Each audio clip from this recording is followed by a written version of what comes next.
Hello and welcome to the STEMCstudio channel and another video in our series Geometric Algebra First Course. And of course we'll be continuing the little mini-series that we're doing called Flatland, where we're doing the physics of a rigid body moving in the plane. Up till now, a rigid body is able to move at a constant speed in a certain direction, a constant velocity, or it can be at rest, which is also a constant velocity. Or our body can rotate at a constant speed in the same plane, which is a constant angular velocity. And of course it can not rotate, but that's also a constant angular velocity of 0. What we're going to do in this video is we're going to bring in interactions in the picture. That is, the body's angular velocity or linear velocity are going to change. That's evidence of an interaction of some sort. And those interactions are brought about by forces and torques. There'll be a little bit of theory to start with, and then we will implement it in code. Okay, let's get started. We'll start with the linear momentum and how we update the linear momentum of our rigid body. The linear momentum, of course, will translate into into the linear velocity by the relationship that the linear momentum has to the velocity, which is usually that the momentum equals the mass times velocity in non-relativistic physics. Okay, so the important formula that we need is this fact, which is Newton's second law, which is that the force is equal to the rate of change momentum, or in other words, if you apply a force, then you will get a change in momentum of what you're applying it to, which is P dot is the rate of change in momentum with respect to time. So let's take this formula, this very kind of compact formula, and expand it out, get its true meaning. The first thing that we'll do is we'll make the time parameter an explicit argument for each of these things. So we'll treat them as like functions. And the second thing we'll do is we'll expand out the P dot definition into dp by dt, and then we'll expand out the definition of the derivative with respect to time to be this difference. dt here is an infinitesimally small amount of time, a piece of time that's so small it's smaller than every other finite amount of time. And so that makes this equation exact. Now we rearrange the equation, we rearrange this term and we keep this term, and we get this. Okay, so this is an exact equation because dt is infinitesimal. And then we can go to our update rule by turning this into an approximate when we replace dt by a finite amount of time. So the final momentum is approximately equal to the initial momentum plus the force times the time interval. So what does that look like in code? Quite simply, the body's momentum, the linear momentum, the final momentum is the initial momentum plus f multiplied by delta t. Okay, let's go and implement that. So I'll hide the theory. Here's our running program. And what we want to do in this program is we want to introduce some kind of a force. So I'm going to bring it in at this point, and let's just make the force constant, force to the right. This is going to update or cause an update of the momentum of the body. Our rule is that and don't worry about the fact that it flew off. Our rule is that the final momentum is equal to the initial momentum plus the force times delta t. And you can see the body is accelerating away there. And I'll just clean up a little bit here. Okay. If I make this step a little bit smaller, 0.005, for example, then things will be slower at the start, but this is a constant force, so it's getting faster and faster and faster as time goes on. So let's stop that, and we will bring back our definitions. Let's now take a look at the angular momentum. Well, the total angular momentum of the system is defined to be the sum over all of the different points in the body, which are indexed by I, of the position vector of that point from the origin, wedged with the momentum of that point. What we can do now is we can differentiate this expression.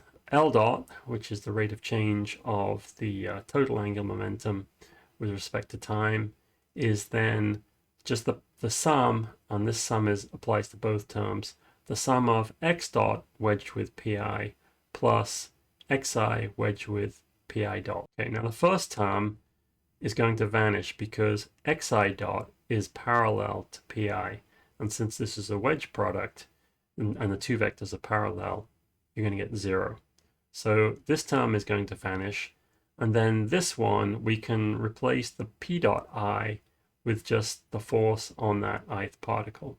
The rate of change of the total angular momentum is the sum of xi wedged with fi. Now, remember that if we introduce the center of mass, we can refer to a particular point in the body by two vectors. One is the direct vector, the direct position vector from the origin to that particle. And then the other is by taking this relative offset from the center of mass. So if we plug that in this equation here, then we notice that this x part can factor out because it's a constant, and then we get x wedged with the sum of fi, and the sum of fi is just the total force on the body. And then for the final part, the ri wedged fi, we just leave that as is. So this total angular momentum, we talk about it as being composed of two parts. This part is what we call the orbital contribution to the angular momentum, or the rate of change of angular momentum rather. And this part is the intrinsic contribution to the rate of change. Okay, so the part that we're interested in is the part that relates to the rate of change of the angular momentum of the body, because this refers to the spinning body. And we'll just drop the intrinsic and call that L dot for now. So the final thing is we define torque to be Ri wedged Fi. So this is basically the force times the perpendicular distance from the point of the center of mass. And then that gives us the equation that the rate of change of the angular momentum of the body is equal to the applied torque. So once again, we just go through the motions of expanding the definitions here, adding the time arguments, and we get that. Do a little bit of rearrangement of that, and this is the exact formula for an update, an infinitesimal update. But since we're going to do finite calculations, our end angular momentum is equal to the initial angular momentum plus n times delta t, the finite change in time. And so it looks very similar to the update rule that we actually have for the momentum, except that force has been replaced by the torque. So here's our update rule. The final angular momentum is equal to the initial angular momentum plus n delta t, and that translates in code to body.l equals body.l plus n times delta t. So this is an assignment of the right-hand side to the left-hand side, causing an update.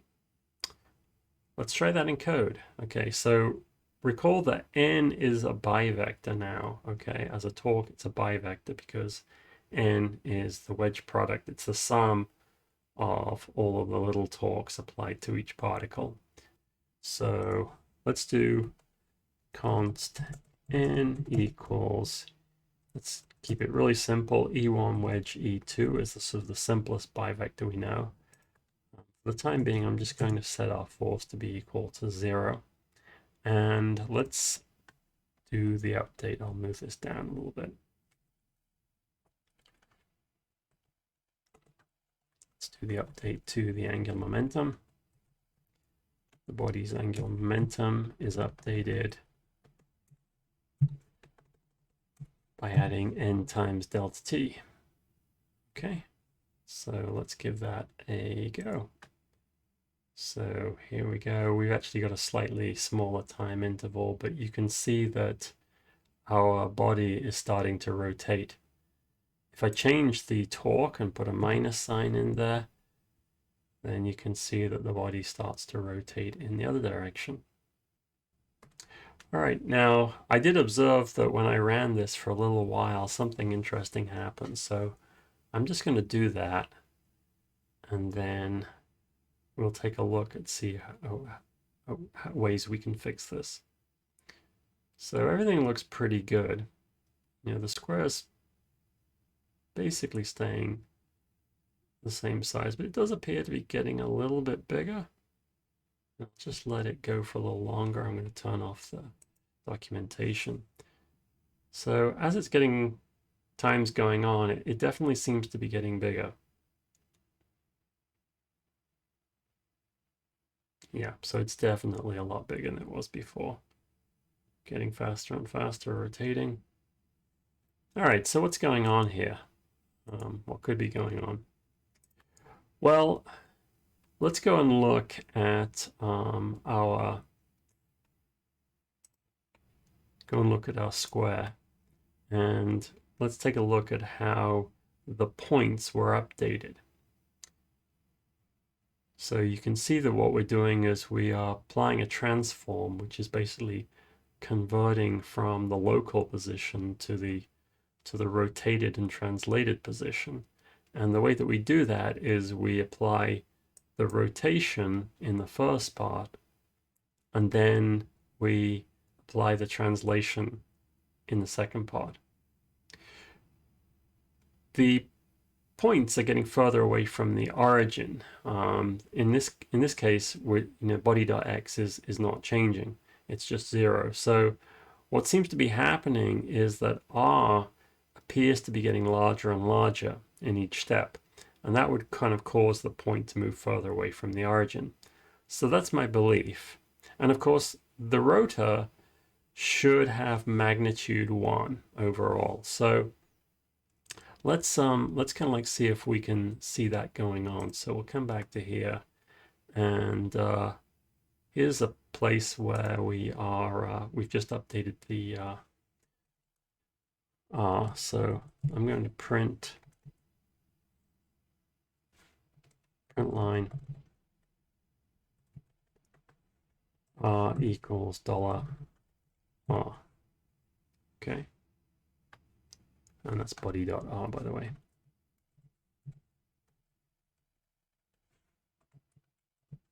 Just to be clear, we'll call it body.r. Okay, let's run this then. Now we're obviously going to get a lot of stuff. Keeps on increasing.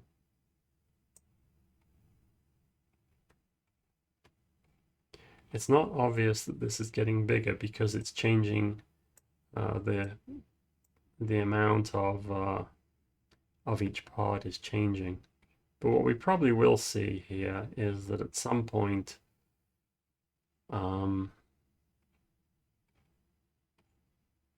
different parts of this will be greater than 1. There we go. Okay, we can see different parts greater than 1. That shouldn't be the case because each part, like the scalar part, is supposed to go like cosine theta or cosine theta over 2. And the bivector part here goes like sine theta. So that should also not be getting too big. And you can see it's getting too big here. So let's see how we can stop that. So what we would like to do perhaps is just to keep the magnitude of our rigid body close to 1. So let's write a function that can compute the magnitude of our rotor. In fact, for that matter, let's write a function that can compute the magnitude of any geometric number. Okay, so here we go. We'll just kind of like create the prototype. We're going to return, in fact, I'm going to return a number first. Now recall that the squared norm, which is the square of the magnitude of a multivector, is defined to be the multivector scalar product with the reverse of the multivector. So this is what we call the squared norm. Okay, so I'm going to write const say quad equals that. Okay, but we don't want the square of this multivector. So we need to take the square root of this quaditude, if you like. I'm going to call it quaditude. Okay, it's not the magnitude, it's the square of the magnitude. We need to take the square root of it and return that. So what we need to return is something more like math.square root. And then because the quaditude is a scalar, then the component that we're interested in is the a part. Okay, so there we go. Magnitude is declared, but its value is never read. All right, so finally now what we want to do is we want to take this magnitude and we want to kind of like keep the magnitude of the rotor to be 1.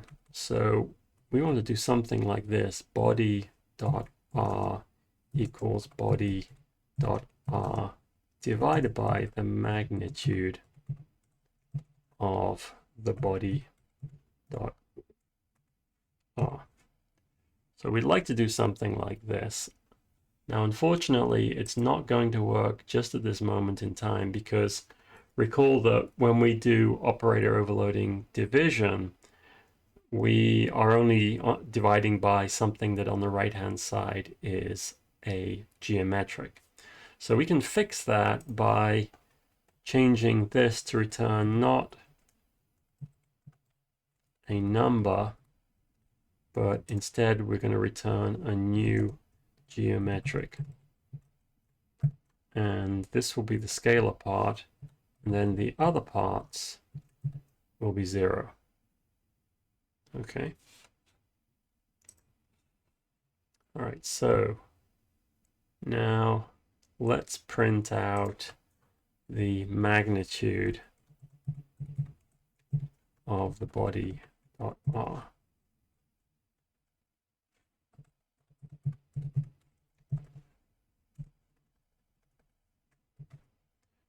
And we'll run our simulation. Okay. So there it is. It's going round and round. It seems to be staying close to 1, if not exactly. Sometimes it's exactly 1, sometimes it's close to 1.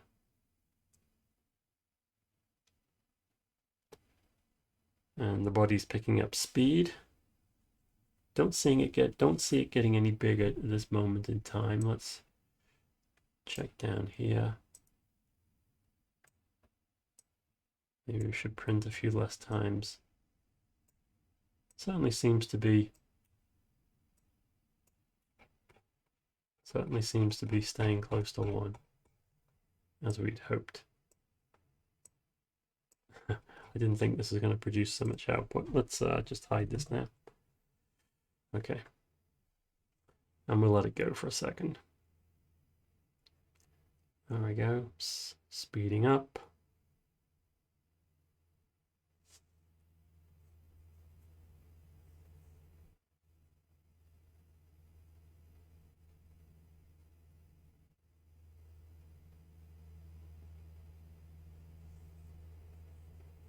We could, of course, reduce our time interval, make that smaller, and that would be another way of having it kind of like go faster initially. Or we could increase the torque as well.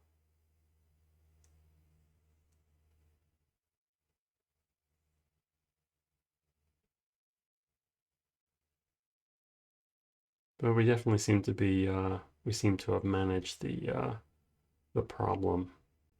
I guess one thing I could kind of like do here is I could just sort of demonstrate that, you know, you could have different You could have different torques. Here's one. We've made it a little bit bigger going in the other direction. I'm going to set it to 0. We could also simulate, say, a spring. So a spring would have a restoring force proportional to how far you are away. So if the force was minus the body dot x, and I've left out spring constant at this point, and I've just got like the minus body dot x, well, nothing's happening because we haven't disturbed it from equilibrium. But let's say that we move the body over to 2e1 as our initial position, and you can see that the body travels over. We should change our time interval maybe, and then it goes back. Or we can what we can do is we can increase the strength of the spring. So let's say use 10 times the body dot x, and what we should get is simulation of the motion of the body under a spring force. And so you can put in any force that you want here. You can put in your gravitational forces, constant forces, electromagnetic forces. There are some kind of like, I'll have to explain how that we do a magnetic force, but it could be done. And essentially, if you want to play around with it, it's going to be the contraction of the velocity with the magnetic field, and the magnetic field will be a bivector. So you'll be taking the velocity out of the magnetic field. It's time to wrap up. I hope you enjoyed that. Take care. Happy coding. Bye-bye.